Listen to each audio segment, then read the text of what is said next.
सैलाब ने रोकी महाराष्ट्र की रफ्तार।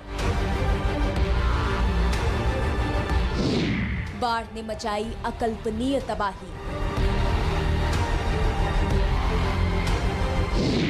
महाराष्ट्र में मौत बनकर आई बारिश।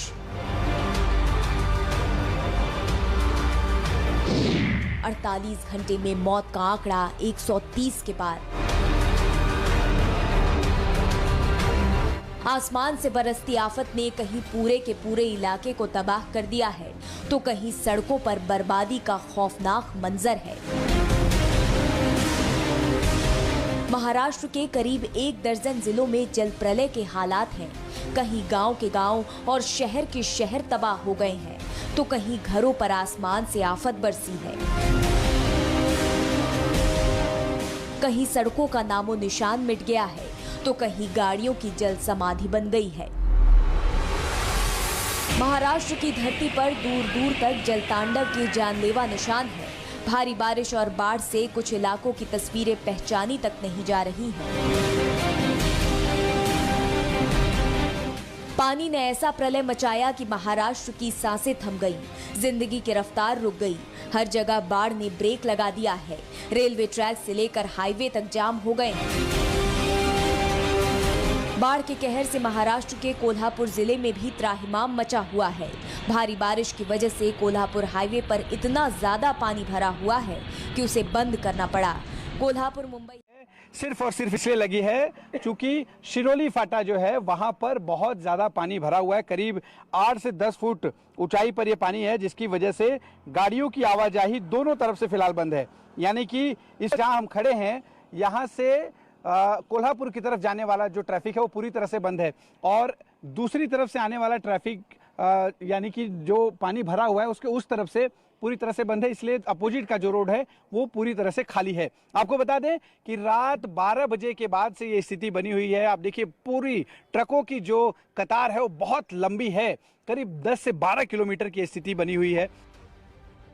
कोल्हापुर में पंचगंगा नदी खतरे के निशान से ऊपर बह रही है। पंचगंगा नदी का खतरे का निशान 43 फुट है, जबकि नदी में 56 फुट के करीब पानी भर चुका है। नदी में आई बाढ़ का पानी कोल्हापुर हाईवे पर भर गया है। यही वजह है कि हाईवे पर करीब 14 किलोमीटर लंबा जाम लग गया। यात्रियों से लेकर ड्राइवर सभी इस जाम में घंटों फंसे रहे। लगभग आधा महाराष्ट्र ठहर गया है। सैलाब ने राज्य की लाइफलाइन को ठप कर दिया है।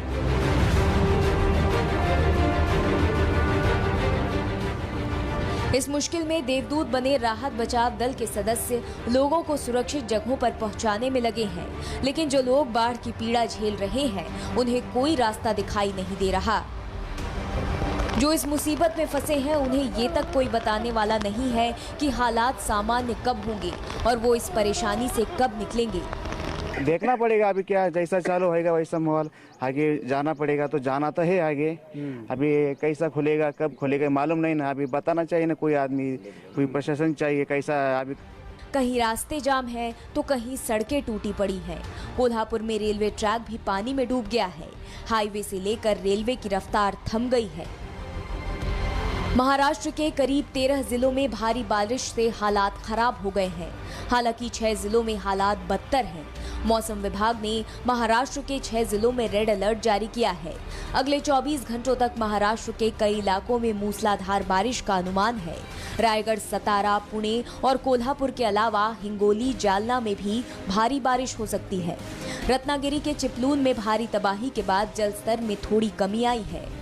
देश भर से राहत बचाव की टीमें महाराष्ट्र भेजी जा रही हैं। बाढ़ग्रस्त इलाकों में लोगों को सुरक्षित जगहों पर पहुंचाने के लिए एनडीआरएफ और एसडीआरएफ के अलावा सेना ने भी मोर्चा संभाल रखा है। सेना के हेलीकॉप्टर्स की मदद ली जा रही है। सेना ने राहत बचाव के लिए ऑपरेशन वर्षा 21 शुरू की है।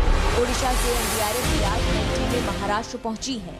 महाराष्ट्र में एनडीआरएफ की 18 टीमें पहले से मौजूद हैं। महाराष्ट्र में एनडीआरएफ की कुल 26 टीमें तैनात हैं। अकेले कोल्हापुर जिले में बाढ़ प्रभावित क्षेत्रों से करीब 41,000 लोगों को सुरक्षित स्थानों पर भेजा गया है। महाराष्ट्र के कई जिलों में अभी रेस्क्यू ऑपरेशन जारी है। एनडीआरएफ के मुताबिक राहत और बचाव में कम से कम 12 घंटे और लगेंगे।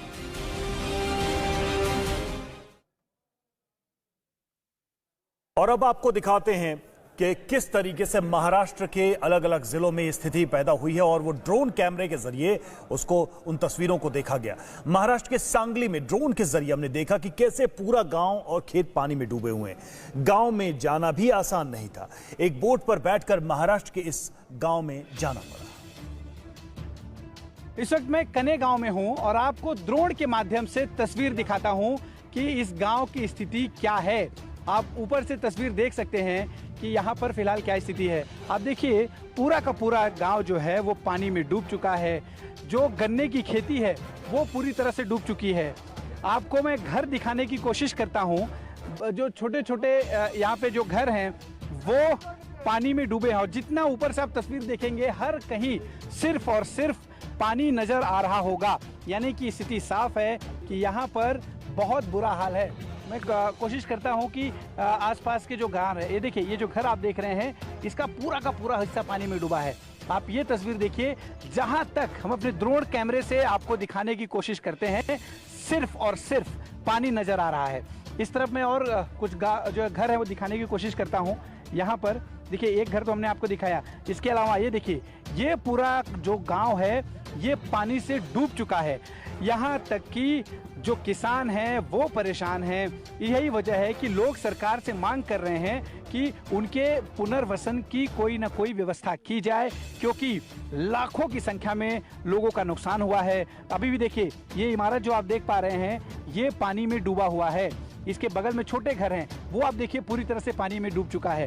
ये कहीं ना कहीं इस बात की गवाही देते हैं कि कैसे यहाँ पर तबाही आई है, कैसे पानी की वजह से ढेर सारा मुश्किल हुआ है। ये ड्रोन की जो तस्वीरें हैं इस बात का पूरी तरह से हम यहाँ जब पहुँचे तो हमने लोगों को ये बताने की कोशिश की एक्सक्लूसिव, ताकि लोग ये समझ सकें कि सांगली में किस तरह से परिस्थिति खराब है।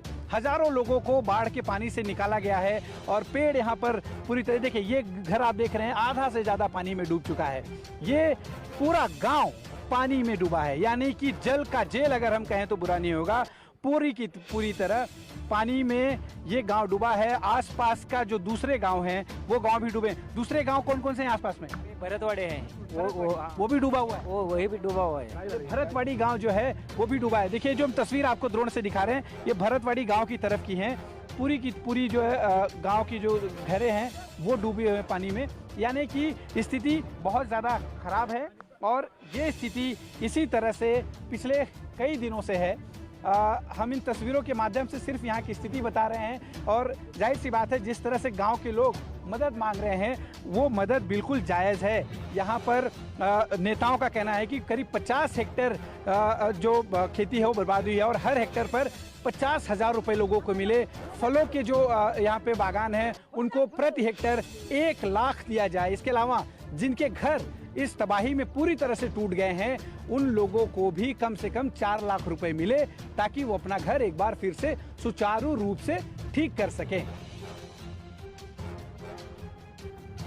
और महाराष्ट्र के सांगली में बाढ़ से चारों तरफ तबाही मची है। घर, मकान, सड़कें और खेत सब डूब गए। यहां तक कि बाढ़ का असर शादियों पर भी पड़ा है। सांगली पहुंचे टीवी 9 के रिपोर्टर अश्विनी पांडे की ये रिपोर्ट।